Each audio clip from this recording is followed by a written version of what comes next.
Buenas noches a todos y bienvenidos al Casino de Monóvar. Es para mí un honor comenzar saludando a las autoridades presentes, a nuestros párrocos, a Aliberto Esteve, presidente de la Junta Mayor de Cofradías, y a todos los presidentes y representantes de las distintas cofradías en este acto tan especial que se celebra por primera vez dentro de nuestra Semana Santa monovera. La Semana Santa no es solo una cita en el calendario, es memoria, es tradición y es sentimiento compartido. Es el sonido de los tambores que nos estremecen, el silencio respetuoso de nuestras calles, la emoción contenida tras cada imagen y cada paso. Es el legado que hemos recibido de quienes nos precedieron y la responsabilidad de transmitirlo a las futuras generaciones. En ella se unen fe, cultura e identidad, convirtiéndose en una de las expresiones más profundas de nuestro pueblo. Deseo expresar mi más sincero agradecimiento a la Junta Mayor de Cofradías por haber elegido el casino como escenario para este evento. Para nosotros es un verdadero orgullo ser el marco en el que se pone en valor nuestras tradiciones y se ensalza el patrimonio cultural y devocional de Monóvar. Agradecemos igualmente a Pilar Amorós su presencia y su disposición para compartir con nosotros la conferencia titulada Vestimenta de la Pasión, su lenguaje y sus claves, con la que tendremos la oportunidad de conocer más a fondo la riqueza y el significado de la indumentaria tradicional de nuestra Semana Santa monovera. Muchas gracias a todos, les deseo que disfruten de la conferencia y de la exposición que podremos visitar en el Salón Octogonal. Sin más, cedo la palabra a Aliberto Esteve, presidente de la Junta Mayor de Cofradías.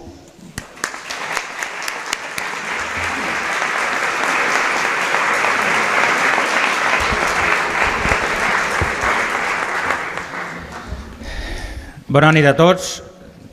Donar-vos la benvinguda a aquesta conferència titulada, com ja sabeu, Vestimenta de la Passió, emmarcada en el temps gran i profund que és, com ja sabeu, la Quaresma.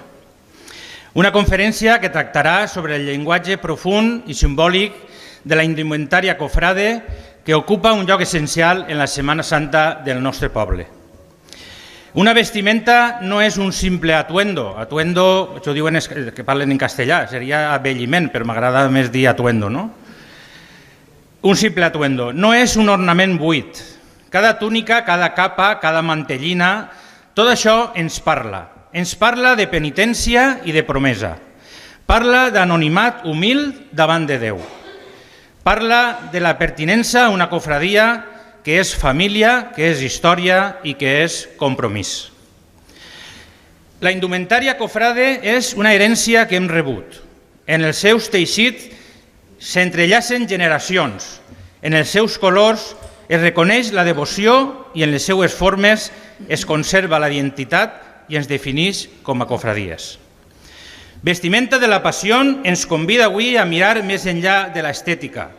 Ens convida a comprendre el simbolisme, l'origen històric, l'evolució i el significat espiritual d'allò que vestim quan acompanyem al nostre Senyor i a la seva Santíssima Mare per els carrers de Monòver. Perquè vestir la túnica és revertir-se d'interioritat, de fe, de compromís i de coherència cristiana. Vull agrair sincerament a Pilar Amorós, que avui compartirà el seu coneixement i la seva passió per tot aquest tema. Ella és dissenyadora de moda, una moda que ha personalitzat perquè cada prenda que crea narra una història a través dels seus teixits. I també vull agrair a tots els que han fet possible aquesta trobada cultural i formativa i sobretot a la directiva del casino per deixar-nos les seues instal·lacions i per la seva contínua col·laboració que han tingut amb la Junta Major. Gràcies per ajudar-nos a aprofundir i valorar i a cuidar amb major consciència allò que forma part essencial de la nostra identitat cofrade. Que aquesta conferència no siga només una exposició de dades, sinó una oportunitat més per a renovar el nostre compromís. Un compromís per continuar millorant la nostra Setmana Santa.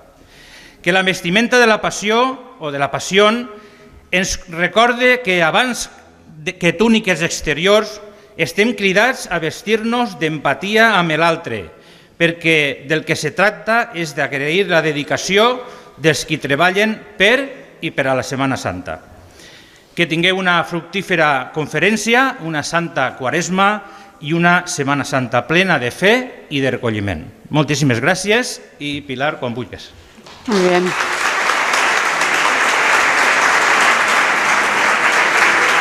Gracias. Muchas gracias, Presidenta, Junta del Casino, Presidente y Junta Mayor de Cofradías, y muchas gracias a todos los asistentes.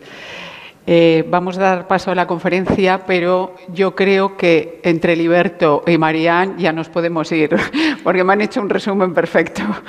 Así que, bueno, vamos a ver si yo puedo aportar algo.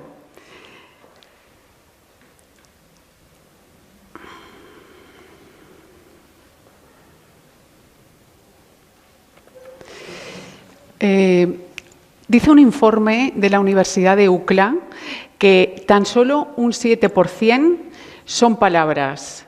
El resto de lo que decimos pertenece a un lenguaje no verbal. Nuestra gesticulación, el tono de voz, el lenguaje corporal y, sobre todo, lo que llevamos puesto. Voy a explicar un poco lo que es diseñar, porque de ahí pasaré un poco a que entendamos los conceptos. Vamos a hacer el proceso a la inversa. Cuando diseñamos, diseñar es trazar un concepto. Lo funcional es cubrir el cuerpo, pero lo que queremos contar tiene una complejidad mayor. Entonces, se trata de encontrar unos códigos y una información que nos lleve a completar lo que estamos haciendo. Os pongo un ejemplo visual. Ahí en la pantalla, en la mano derecha, tenemos un boceto. Queríamos hacer el diseño para una niña y queríamos fusionar el cuento de las zapatillas rojas y la papiroflexia. Para esto, lo primero que hay que hacer es leerse el cuento, evidentemente, y luego hacer una investigación de qué han hecho antes de nosotros. Pues se ven unas cuantas películas, se ven algunos ballets, y luego también hay que saber qué está contándonos la papiroflexia y de dónde viene.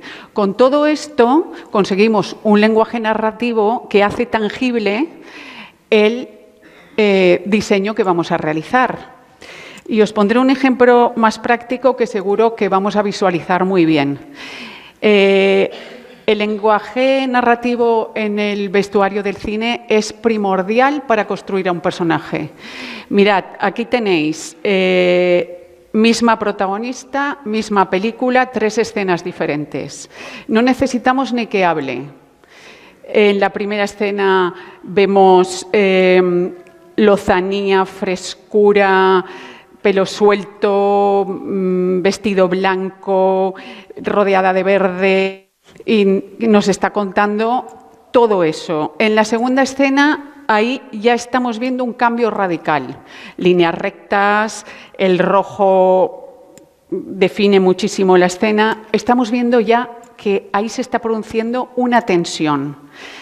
Y en la tercera está claro, solo necesitaría entrar la cámara para que nosotros pudiéramos ver que el marido ha fallecido. En ninguna de las 3 fotografías ella está hablando, no estamos viendo ni la película.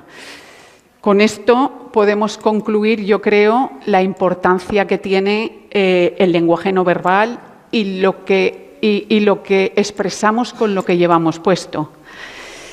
Y vamos a ver si damos paso ya a contar algo de la Semana Santa.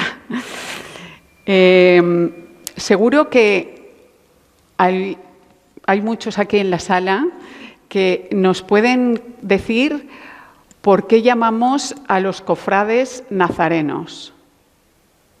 Venga, ¿algún nazareno hay aquí? Seguro que podéis decirme por qué al cofrade le llamamos nazareno. Venga, Liberto.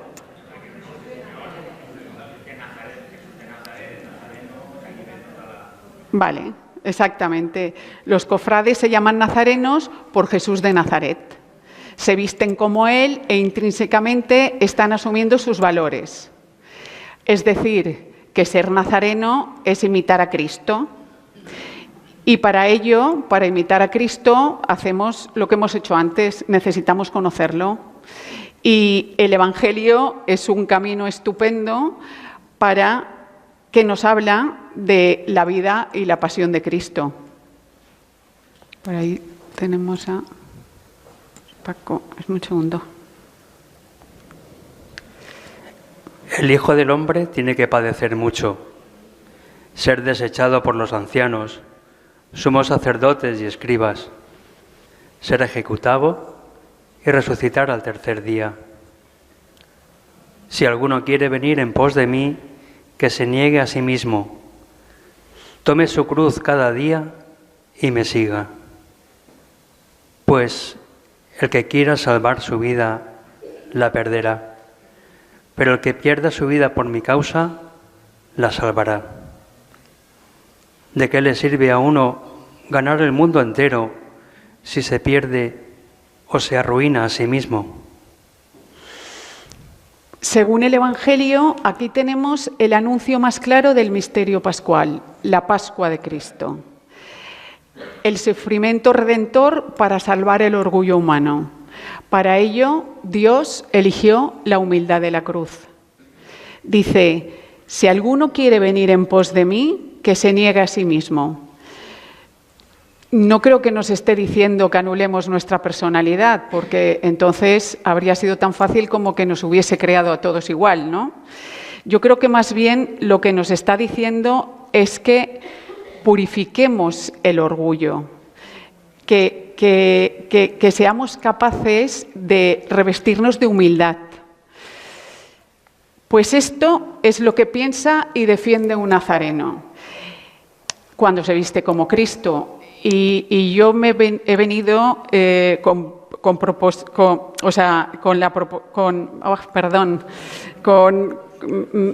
he venido con el propósito, gracias.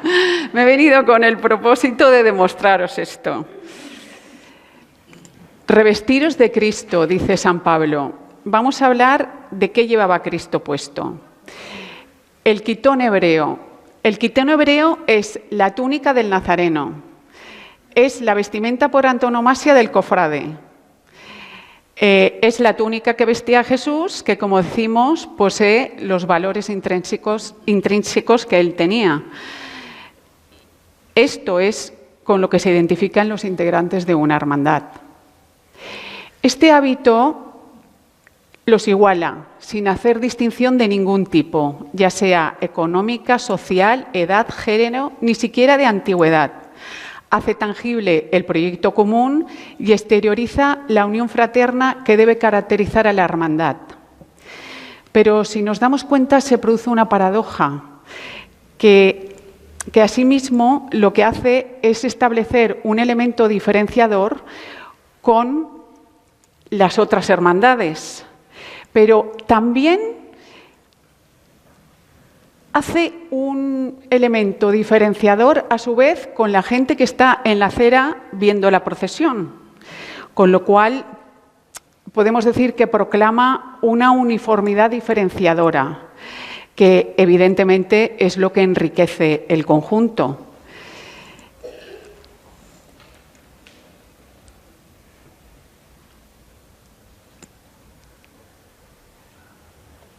Fijaros que encontré un documento de 1340 de la Cofradía de Jesús de Nazaret en Sevilla, que se fijó que los cofrades, 1340, que sus cofrades, el atuendo con el que se presentaban fuera el mismo y el similar que vestía la imagen, es decir, que procesionaban con el hábito, la corona de espinas, descalzos y arrastrando la cruz. O sea, más asemejarse a Cristo que eso no hay nada.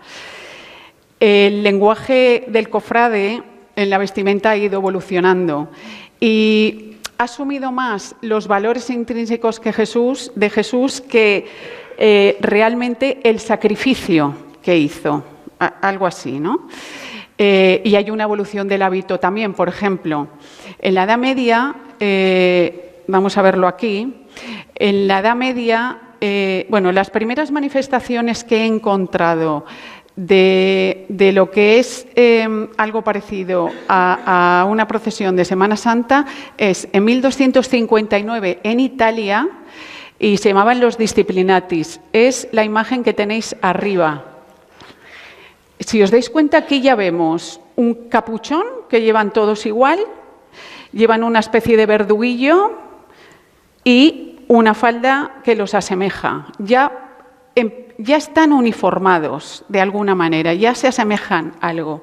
En la imagen de abajo es de la Edad Media, aunque la pintura es del 1800, y si os dais cuenta, los cofrades llevan una especie de capa que recogen. Os cuento que en la Edad Media el hábito tenía cola y la cola era proporcionable a la penitencia que estabas haciendo. Es decir, que podía ser de 2, 3 o 4 metros. Imaginaros lo impracticable que se hacía esto para la procesión. Las personas que han llevado una cola, vestido de novia o traje de noche, todos sabemos que acabamos siendo del salón. Pues imaginaros en las calles de la Edad Media, que nada tendrían que ver con las calles de ahora, cómo acababan pesando esos hábitos, ¿no? En la estructura que hoy en día le conocemos al hábito como tal, es una estructura que viene del siglo XIX. Esa capa, ese hábito con cola que se hizo tan impracticable, primero se recogió y acabó por cortarse. Cuando el hábito se corta es cuando aparece la capa del nazareno. La capa viene a darle al hábito una mayor presencia y desde luego hace mucho más practicable la procesión. Aquí en esta foto la podemos ver. En la foto de la derecha estamos viendo a dos nazarenos pequeños. Estos son los años 60 y si nos damos cuenta, el mayor yo creo que debe ser de la Cofradía del Sepulcro por los colores, aunque está en blanco y negro, ya lleva la capa. Ya lo vemos ahí con la capa. Vamos a hablar del cíngulo o el fajín. El cíngulo o el fajín es lo que amarra el hábito del nazareno. El cíngulo, que es el cordón, aquí en Monóvar creo que los únicos que lo llevan es la Cofradía de Nuestro Padre Jesús, es un elemento que ya viene de la Pascua judía. El significado de él era castidad y también era un portador de gracias. El fajín yo creo que tiene más que ver con la foto que vemos a la derecha, que llevan unos fajines anchos de esparto, pero a mí me recuerda mucho también al fajín que lleva el Papa o los obispos. Igual nuestros sacerdotes, no sé por dónde están. ¿Nos pueden aclarar un poco esto? ¿Están por ahí, don Vicente y don Manuel? ¿No están? Ah, pensaba que estaban. Bueno, pues pensaba que estaban, disculpen. Pues estas son las dos piezas con las que también contaros que el cíngulo también representa las cuerdas con las que amarraron a Jesucristo. Cuídense de no hacer sus obras de justicia delante de la gente para llamar la atención. Si actúan así, su Padre que está en el cielo no les dará ninguna recompensa. Por eso, cuando des a los necesitados, no lo anuncies al son de trompeta, como lo hacen los hipócritas en las sinagogas y en las calles, para que la gente les rinda homenaje. Les aseguro que ellos ya han recibido toda su recompensa. Más bien, cuando des a los necesitados, que no se entere tu mano izquierda de lo que hace la derecha, para que tu limosna sea en secreto. Así tu Padre, que ve lo que haces en secreto, te recompensará. Cuando oren, no sean como los hipócritas, porque a ellos les encanta orar de pie en las sinagogas y en las esquinas de las plazas, para que la gente los vea.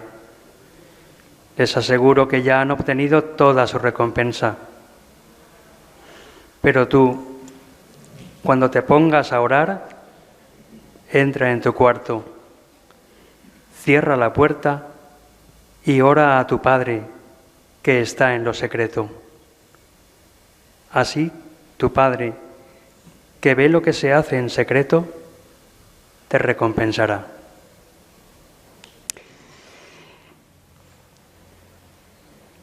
Vamos a hablar del capirote. El capirote es la prenda que nos ayuda a estar en lo secreto. Sin lugar a dudas, el capirote o capucho es uno de los elementos más característicos del hábito penitencial. Tanto es así que en nuestro pueblo les llamamos capuchos directamente. Este término es muy probable que venga de capuz o de capucha, que también se emplea en otras ciudades.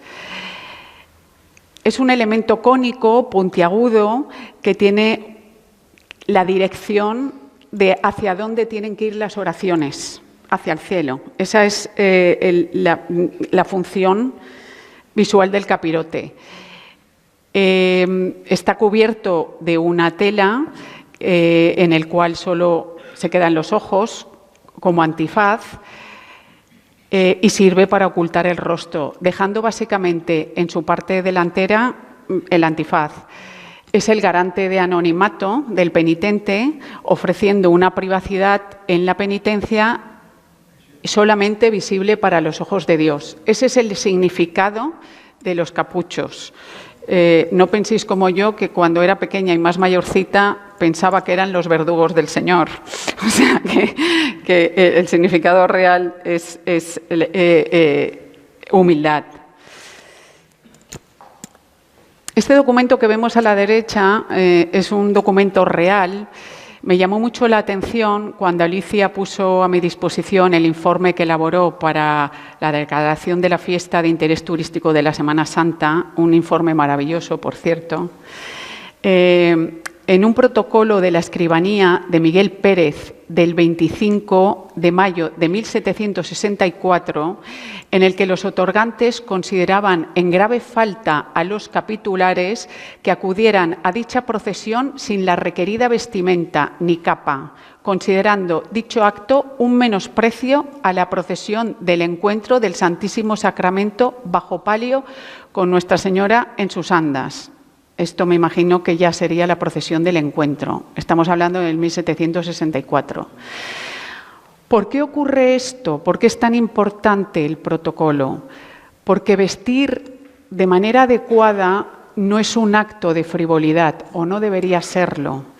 Vestir de manera adecuada pertenece a las buenas maneras, es decir, le das importancia que merece a lo que estás haciendo y a lo que estás sintiendo. Es mostrar el sentido y el sentimiento de lo que haces. Y lo hacemos con lo que somos. Somos alma, pero también somos cuerpo, y así lo exteriorizamos. Además, el protocolo proporciona identidad, una reducción de ruido y distracciones que contribuyen también a la armonía y a la estética de la procesión, evidentemente. María de Nazaret, María Magdalena, María de Cleofás, las primeras cofrades, presentes en el camino del Calvario, a los pies de la cruz y en el traslado y deposición del cuerpo de Cristo en el sepulcro. María se había quedado afuera, llorando junto al sepulcro.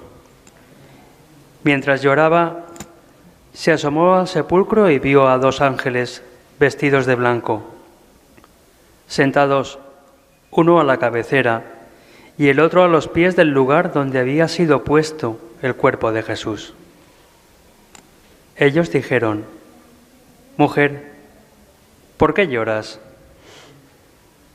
María respondió: «Porque se han llevado a mi Señor y no sé dónde lo han puesto». Al decir esto, se dio la vuelta y vio a Jesús, que estaba allí, pero no lo reconoció. Jesús le preguntó: «Mujer, ¿por qué lloras? ¿A quién buscas?». Ella, pensando que era el cuidador de la huerta, le respondió: «Señor, si tú lo has llevado, dime dónde lo has puesto y yo iré a buscarlo». Jesús le dijo: «María». Ella lo reconoció y le dijo en hebreo: «Raboní», es decir, «Maestro».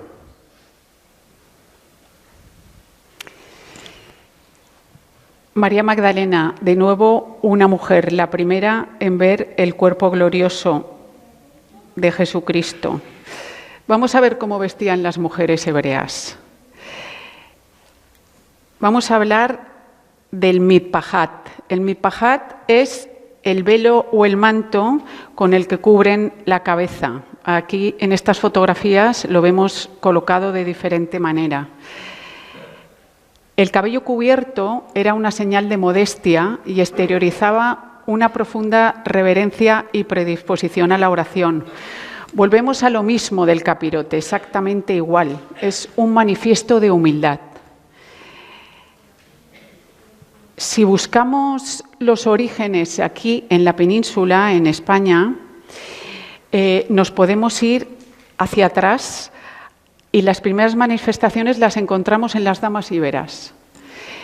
Siglo V y IV antes de Cristo.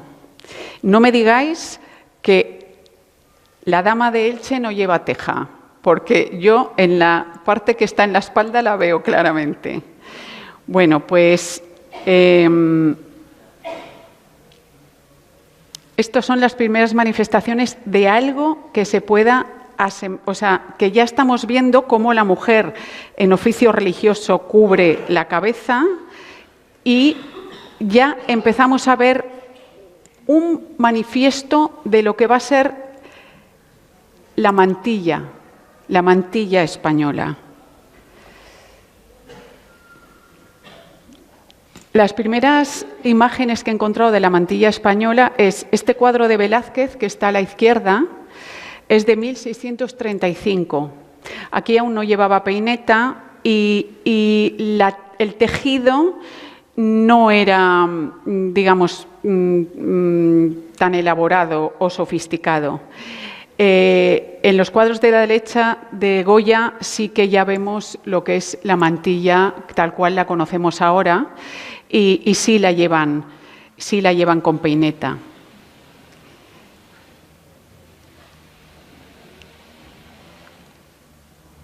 En el siglo XIX la mantilla acabaría por imponer la costumbre de llevarla sobre la pieza alta, denominada peineta, que no sé si os dais cuenta que se asemeja mucho a lo que llevaba la dama íbera. Esta pieza surge, yo creo que prácticamente por estética y por funcionalidad. Sujeta la mantilla por un lado y hace que la caída de la mantilla sea más bonita. La eleva y hace que la caída de la mantilla sea más bonita. Aquí tenemos a la reina Isabel II, la influencer de las mantillas.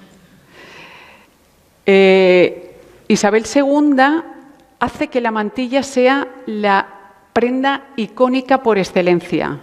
Tenemos que tener en cuenta que en aquella época ni existía el Vogue ni existía el Hola y mucho menos el Instagram. Entonces, lo que se ponían los reyes era lo que luego copiaba la nobleza y lo que copiaba la nobleza era lo que copiaba el pueblo. Pues la reina Isabel II hizo de la mantilla su tocado, es decir, no salía de palacio sin la mantilla puesta. Tanto fue así que cuando la reina tuvo que exiliarse y nos impusieron a los de Saboya, que eran franceses, se produjo lo que se llamaba la conspiración de las mantillas. Y es que todas las mujeres salieron a la calle ataviadas de mantillas como símbolo de protesta a los reyes que se nos habían impuesto. Imaginaros si un elemento puede cobrar fuerza para un elemento del vestuario puede cobrar fuerza para expresar.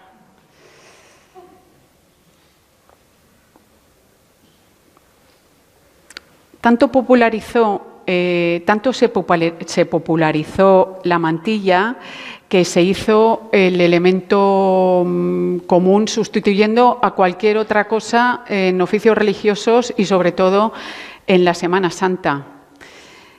Aquí tenemos estas fotos preciosas que Yolanda me puso a mi disposición.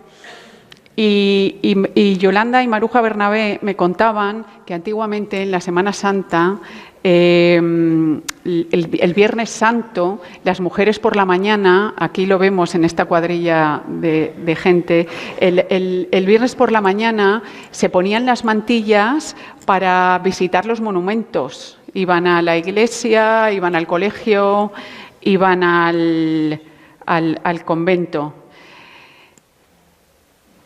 Esta foto que tenemos aquí, si vemos en la parte derecha hecho un zoom, esta foto es de 1940. Aquí ya estamos viendo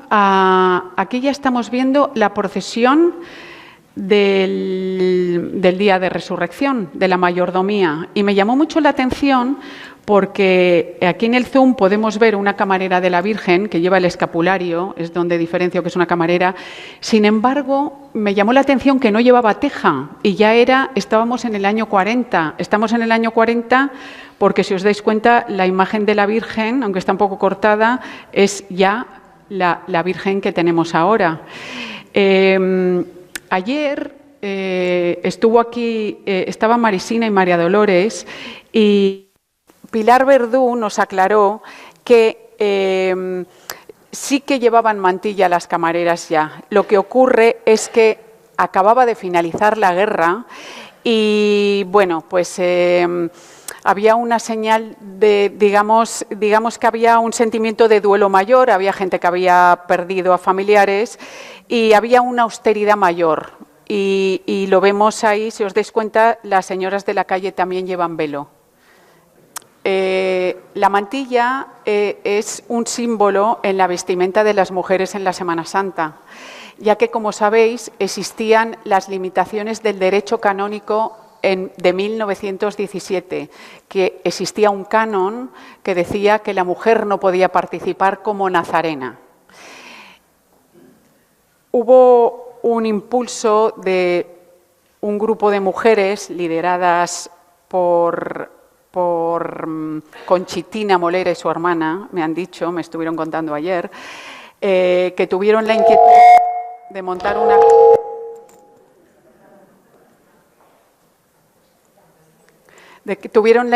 montar una cofradía de mujeres y con su esfuerzo y la ayuda del párroco también, en 1968, no sé si os he contado que el canon de la Iglesia que no dejaba participar a la mujer se acabó en 1983. Es decir, que en 1968 este grupo de mujeres consiguieron procesionar con mantilla y de riguroso negro, acompañando a la hermandad de Nuestra Señora de la Soledad. Cuando he dicho la primera cofradía, siempre con perdón de las camareras de la mayordomía. Eso siempre que te he visto, Susi, yo digo, me lo has recordado, siempre con perdón en el sentido de que ellas fueron las primeras en llevarla, que aquí las tenemos, por cierto. De riguroso negro, dice, desde la hora sexta hubo oscuridad sobre toda la tierra. Yo creo que con esto no hace falta explicar mucho lo que el negro significa. El negro es duelo y recogimiento y luto riguroso. Aquí vemos a la cofradía que está fundada en 1777 y elevada archicofradía en 1862, casi nada, llevamos tiempo. Bueno, pues vemos aquí a los mayordomos y a las camareras de la Virgen acompañando a la Virgen y, como hemos dicho, pues vestidas de riguroso negro y ellos con traje oscuro. El protocolo para llevar mantilla sugiere que el Viernes Santo, si cabe, bueno, los protocolos son un poco, digamos, una hoja de ruta, ¿no? Pero el protocolo para llevar mantilla sugiere que el Viernes Santo, si cabe, se coloque con mayor austeridad, es decir, la peineta baja y la mantilla se adelanta cubriendo el pelo por completo. Eso ocurre el Viernes Santo.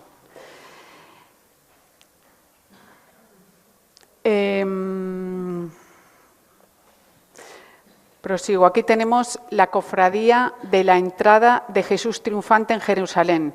También procesionan con mantilla, pero esta vez estamos viendo el domingo de las Palmas o de la burrita que llamamos, la vemos vestida de blanco, simboliza alegría y celebración, y aquí el protocolo permite un estilo más alegre y festivo. El vestido sigue siendo el mismo que nos ponemos para usar la mantilla, es decir, un vestido recto, de corte elegante, el largo debe pasar la rodilla, la manga tiene que ser larga o como mucho 3/4, y luego la altura de la mantilla va proporcional, yo creo que tiene que ir proporcional al vestido y también a la altura de la persona. O sea, ver una mantilla tremendamente larga con un vestido corto, no. O sea, no queda bien. No quiere decir que no nos la podamos poner. Estoy hablando de protocolos y de estética. Aquí tenemos la cofradía de Nuestra Señora de la Soledad, que también va vestida de luto riguroso. Lleva la combinación del negro del luto absoluto con el blanco de la luz. O sea, ahí está haciendo el binomio de los dos colores. Las tejas ya hemos explicado antes, llevan el cirio rojo, esto me llama mucho la atención, es muy bonito porque ahí se está simbolizando la pasión y el sacrificio de Cristo. Y luego hablaremos un poco más de Cofradía de Nuestra Señora de los Dolores, la Dolorosa. Vamos a hablar del rojo. El rojo es el color de la sangre y del fuego, del Espíritu Santo. En Semana Santa actúa como un conector directo entre la humanidad y el sacrificio divino. Simboliza la sangre derramada por el Salvador, haciendo alusión al amor, a su amor. Porque esto es mi sangre de la nueva alianza, que es derramada por muchos para el perdón de los pecados. Y su sudor era como grandes gotas de sangre que caía hasta la tierra. Tras morir, el soldado traspasó su costado y al instante salió sangre y agua. Aquí tenemos la simbología del rojo en Semana Santa. Y se me ha trastocado esto un poco, pero quería hablar del azul. Quería decir, aquí en la Cofradía de la Dolorosa, que procesionaba antes de la guerra, pero vamos a... después de la guerra, que creo que fue en 1941, entre el 41 y el 45, no recuerdo exactamente, ellos procesionaban con el hábito y el capucho, pero eran diferentes. La vesta era roja, creo que me dijo Rafael. ¿Era la vesta roja al principio? Rafael Maluenda. Te digo a ti, que eres de la Dolorosa. Tú eres de la Dolorosa. La vesta era roja. Sí, pero como no lo veo... Era roja y el capucho azul, ¿verdad? Bueno, pues esos fueron sus inicios. Luego cambió y la vesta fue azul marino con el capucho y fue la capa lo que fue rojo. El azul es el color de la Inmaculada Concepción. Suele estar presente en las cofradías de una clara advocación mariana. Nuestra Señora de los Dolores, así lo es. Como he dicho, lleva el hábito y el capirote de azul mariano y se le conoce como el azul ultramar, utilizado históricamente para denotar importancia y devoción. Su capa roja simboliza el amor de Dios, como lo hemos dicho. El significado del color azul en la Virgen María es uno de los códigos visuales más potentes y consistentes en el arte y la teología cristiana, consolidado especialmente a partir del Renacimiento. Y vamos a hablar de los colores de la Hermandad del Cristo. Bueno, hemos hablado ya del negro, la simbología del color negro. También tiene una connotación de templanza, de humildad y de austeridad, y por ello es el color del silencio, de penitencia y de vigilia. El capirote o capucho del Cristo es rojo, simbolizando así el sacrificio del Hijo de Dios. Y en el año 77, creo que me dijo mi amiga la cofrade, que está por allí, Dulce, que es cuando el Cristo incorpora la capa verde, que parece que nos está preanunciando ya que llega la esperanza. Qué bonito esto, ¿no? O sea, vemos la procesión del silencio, la muerte de Dios, pero el verde vivo de la esperanza.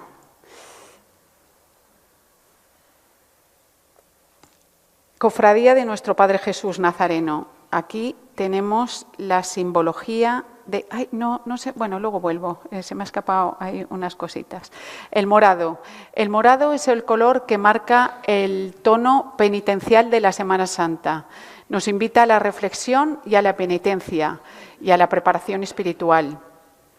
Así es el hábito y la capa que viste la cofradía de nuestro Padre Jesús, combinado con blanco, que simboliza, como hemos dicho antes, con la soledad, la luz eterna.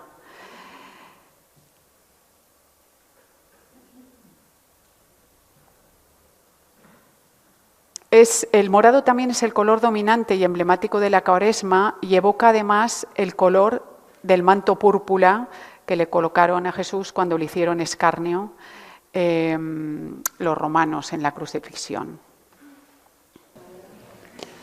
Jesús toma consigo a Pedro, Santiago y Juan. Sube aparte con ellos solos a un monte alto y se transfiguró delante de ellos. Sus vestidos se volvieron de un blanco deslumbrador, como no puede dejarlos ningún batanero del mundo.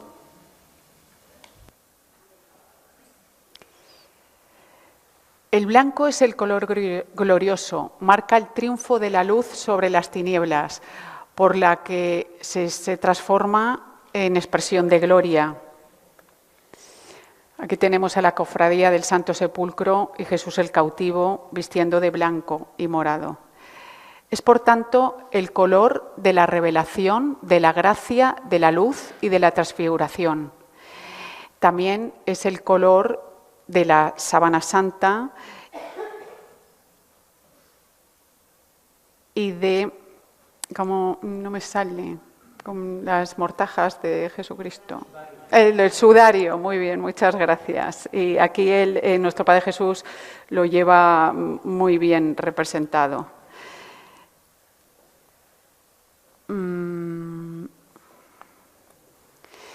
Voy a concluir, luego si queréis hablamos más porque habría mucho que decir de lo que llevan las cofradías. La Semana Santa, más allá de sus elementos plásticos, no es una representación escénica, sino una manifestación cultural y religiosa. Tiene el valor representativo que conmemora la pasión y la muerte de Cristo. Cuando llevas una indumentaria con historia, aunque sea nueva, llevas una sensación del pasado, de la infancia, de tu padre, de tu abuela. Es algo que está tejido en ese conjunto histórico. Es un sentimiento que el vestuario traduce mejor que las palabras. Es un voto de confianza a la experiencia y a la sabiduría heredada. Es una extensión de la democracia, de los vivos que incluye la memoria y continuidad de todos los que la construyeron. Como decía Chesterton, la tradición es la democracia de los muertos. Muchas gracias.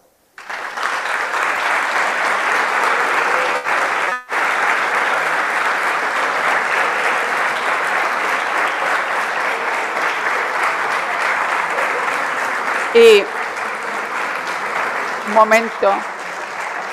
momento, por favor. Como yo creo que aquí he visto caras de gente muy entendida que puede hablar de cada uno de su hermandad, o si quiere decir algo que yo seguro he omitido un montón de datos por tiempo y por no haceros esto muy largo, pero me gustaría que los que pudieseis aportar algo referente al vestuario, os diésemos un micro y nos contaseis cosas. Aquí hay gente del Cristo, hay gente de nuestro Padre Jesús, hay gente y gente que sabe. Veo a Mamen allí, veo a Mamen, que Mamen es una autoridad. Yo creo que no hace falta que me presente, yo creo que todo el mundo, por tradición familiar, me conoce. Y además de unos años aquí, sabéis que profesionalmente me dedico a este sector. Solamente una aclaración sobre el Cristo en los primeros años, luego en la exposición lo tenéis, los primeros años que fueron en los años 40, salió con túnicas prestadas de otras cofradías de Monóvar. Posteriormente hizo un traje muy sencillo, muy humilde, del que tenéis una reproducción abajo en la exposición, con tela de mono, que era la tela más económica y barata que existía, porque era una tela de trabajo, en color azul mahón. Y empezaron a llamarlos mechanics, porque era la tela de los monos de trabajo. Eso duró hasta el año prácticamente 57, donde me vais a permitir que nombre a mi abuelo, al sastre, que junto con el hermano mayor de aquel momento de la Hermandad del Cristo, Salvador Amorós, firmaron un convenio para crear el hábito actual que lucimos, bueno, parecido. Era una vesta con capirote rojo y en la cintura un cordón. Y posteriormente, como bien ha apuntado Pilar, en el año 77 se incorporó la capa. Y actualmente, pues eso, lo que ha dicho Pilar me ha encantado, como que en el 77 era la premonición de la esperanza. Pero cuando yo leí, que lo leí en el informe que me pasó Alicia, que el Cristo es los más jovencitos, los que procesionan después de la guerra, los demás cofradías vienen de antes. Cuando yo leí que el hábito del Cristo primero era azul mahón, contrastando esto con la capa verde y tal, me paré a pensar y dije, ostras, aquí el Cristo ya tenía una advocación mariana total, porque el azul es con el color que se relaciona a la Virgen. Y dije, estaba predestinado. Y me vino a la cabeza la frase del Papa Francisco que dice siempre, que él decía siempre, sin María no hay Cristo. Y yo digo, no hay mejor resumen para la cofradía del Cristo. Correcto, sí, sí. Es estupendo lo que En aquel momento el azul no era premonición nada más de ser una tela muy económica para gente muy joven, en unas circunstancias de posguerra muy particulares. Entonces, es de suponer que es lo único que se podían permitir en aquel momento. Bueno, pero mira, se uniformaron y salieron. Yo llevo muchos años trabajando en este tema. Y con este tema y mi material de trabajo son muchos trajes que me habéis traído, que han pasado por casa, algunas piezas antiguas, otras para restaurar, otras para copiar. Voy a hacer una reflexión en voz alta porque también me he encontrado muchas transformaciones, sobre todo en las formas de los capirotes. Muy pocas hermandades mantienen los capirotes originales con los largos de los escapularios, con las formas, en los cierres, en las aberturas. Yo creo que eso es una cosa mínima, pero muy importante, que dice mucho de una hermandad. Cuidar las formas, cuidar los patrones, cuidar los nuevos cortes, las nuevas modas. Aquí no hay modas.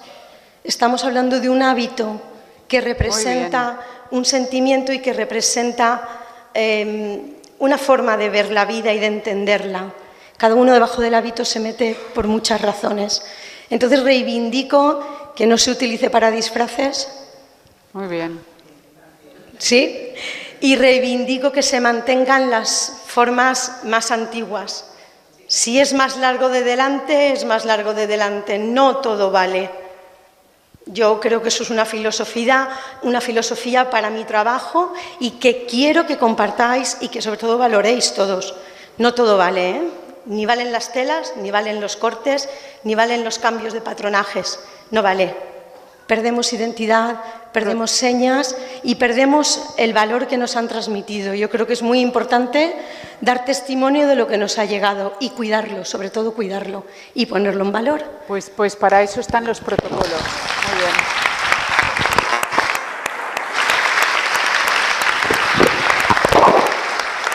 En primer lugar, agradecer enormemente tanto a Pilar como a la Junta General de Cofradías como al Casino por acoger este acto tan bonito que a algunos nos recuerda a nuestra juventud.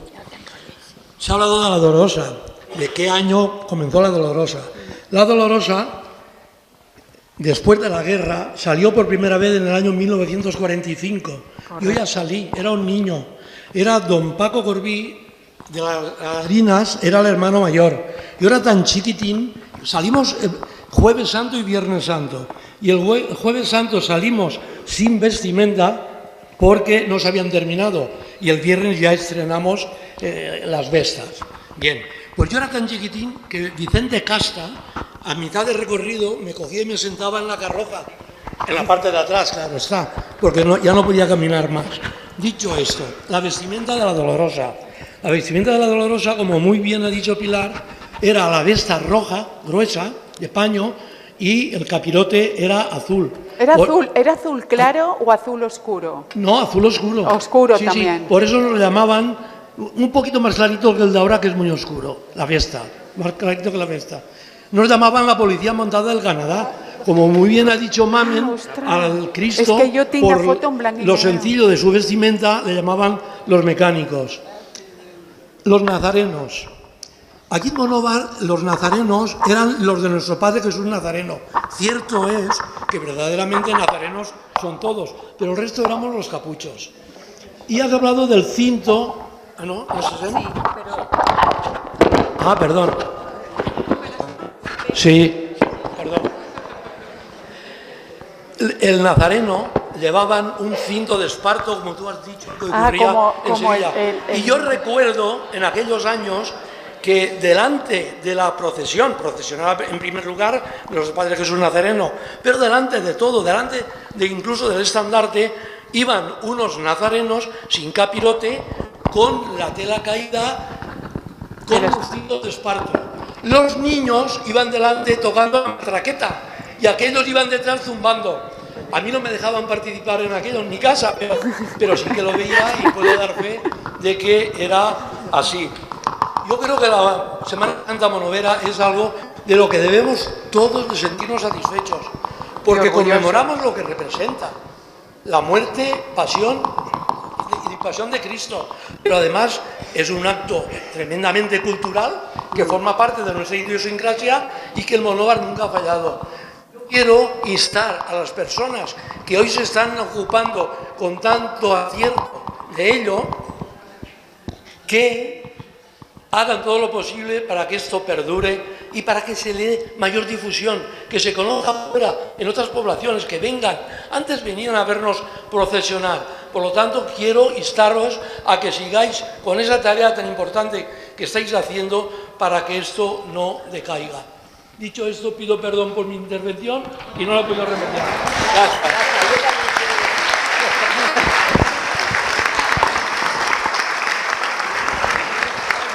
Que el hábito del que ha hablado Rafael, me ha dicho Liberto que está bajo para que lo podamos ver, el hábito antiguo de la Dolorosa, que luego lo podemos ver en la exposición, que seguro que vamos a ver cosas maravillosas allí. Mi padre, cuando acabó la guerra, en el 40 ya salieron. Nuestro Padre Jesús salió sin hábito, con nada más, con los insignias, que además era don Antonio Rico Jara, fue el hermano mayor de la cofradía de nuestro Padre Jesús. Lo formaron unos cuantos amigos, entre ellos mi padre estaba con ellos, mi tío Benito, el de la Rejuela, mi tío Benito, y entonces, pero el hermano mayor, el que formó la cofradía de nuestro Padre Jesús, fue don Antonio Rico Jara. Quería que constase también, ya que se ha hablado de unas cosas y otras, que constase. Muy bien. Que fue los que empezaron después de la guerra, fue ese grupo de amigos, y entre ellos estaba, ya te digo, mi padre y don Antonio Rico Jara de presidente. Qué bien. Del hermano mayor, ¿vale? Gracias. Gracias, Reme.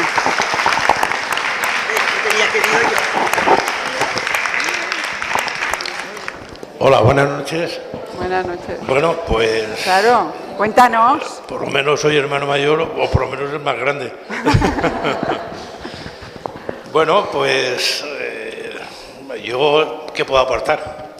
De la vestimenta, pues, si no recuerdo mal, creo que fue la primera cofradía que llevó capa. Sí, he sacado la de mi hermano. De hecho, el tipo de tela que se llevaba en aquel entonces, pues la dejas y se queda tiesa.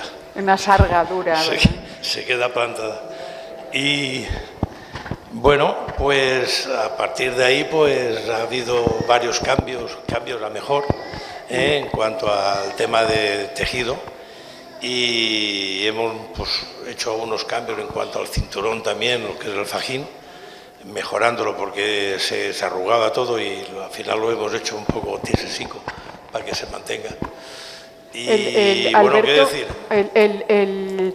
¿El cautivo procesiona de morado y de blanco indistintamente? No, normalmente es en blanco y cada 5 años en morado, salvo que haya alguna petición o alguna cosa, digamos, de valor para poder procesionar, pero lo suyo es en blanco. Muy bien. Y bueno, pues, ¿qué más decir? Bueno, pues muchas gracias por tu aportación. Gracias. Bueno, a ver, cuando bajamos bajo la exposición veremos el traje y lo veremos sin capa, porque originalmente pues el traje en los años 43, después de la guerra, no tenían capa. Incluso no había ni dinero para que los propios cofrades pudieran abonarlo. Hubieron varias personas que aportaron la cantidad económica suficiente como para poder comprar las telas y poder hacer esos trajes para poder procesionar. Posteriormente se incorporó, como bien has dicho, el tema de la capa, que ya le daba un poco más de empaque, y en el 68, que fue cuando se incorporó la mujer a la Semana Santa, salvando a la mayordomía. Sí, sí, hay que decirlo. Que fue bajo el mandato, creo que fue de Molera. Sí, sí, eso me contaban ayer. Fue entonces cuando él estaba en ese momento como hermano mayor. Muy bien, pues muchas gracias, Paco. ¿De qué? Es que ya me puse nerviosa, yo no iba a hablar aquí para nada. Tranquila. Se va a representar lo que se vestían en la época cuando éramos pequeños. Nosotros salimos todos los de la familia. Inicialmente esto lo fundó Elvira, era una señora mayor que tenía pues una obsesión con que Monóvar saliera procesionando el día de Domingo de Ramos una imagen, y lo consiguió pues con rifas y con la ayuda de todo el pueblo. Y gracias a don Miguel también, entonces era el párroco del pueblo, consiguieron, no sabemos exactamente, por recuerdos de mi padre y de mi madre, no sabemos exactamente dónde se hizo la imagen, pero consiguieron crear la imagen que ahora está aquí. La llevaba Elvira, le ayudó Caridad, le ayudaron muchas mujeres del pueblo. Nos vestíamos, las chicas íbamos pues yo iba de Santa Lucía, otras iban de Santa Gema, otras... había una modista y iban haciéndonos trajes y salíamos todas, que hay unas fotos. Con el tiempo, Elvira muere y pues mi madre y mi padre cogen el testigo. Yo nunca fui muy del testigo de ir procesionando ni de estar dentro de la cofradía, pero pues muere mi madre y bueno, pues está mi padre y seguimos todos, seguimos mis hermanos, mis sobrinos, mis hijos, y bueno, se forma con nosotros. Y aparecen luego las mantillas, está también alguna vez las mantillas blancas aparecen en el 2010, ¿es esa la fecha más o menos? Exactamente, lo sabe Inma, la fecha yo no lo sé. Ella se junta con mi madre, empiezan las dos a darle el impulso. A mí tampoco, es que yo nunca he sido de vestirme de mantilla, me decían vístete, pero ella sí, mi madre le encantaba todo. Creo que se vistió 2 años, no se pudo vestir más, pero creo que los disfrutó al máximo. Y creo que si está allí arriba está disfrutando de ver la cantidad de gente que sale. Yo sé que Inma se ha juntado y son muchas las del pueblo que la verdad que le da queda una procesión muy bonita y muy alegre, y aparte todas van estupendas siempre, o sea que... da gusto verlas, da gusto verlas. Sí, es verdad, es una alegría verlas. Es una alegría, es un día de alegría, es un día de alegría. Así es. Bueno, muchas gracias. Venga, gracias. Antes de bajar a ver la exposición, vamos a entregarle a Pilar pues un pequeño obsequio para que se acuerde de este acto, para que se acuerde de la Semana Santa todos los días, cuando tenga ese obsequio colgado en su armario o en su estantería, cuando lo limpie, cuando le quite el polvo, etcétera, etcétera. Y nada, muchísimas gracias por venir y muchas gracias a todos. Y gracias.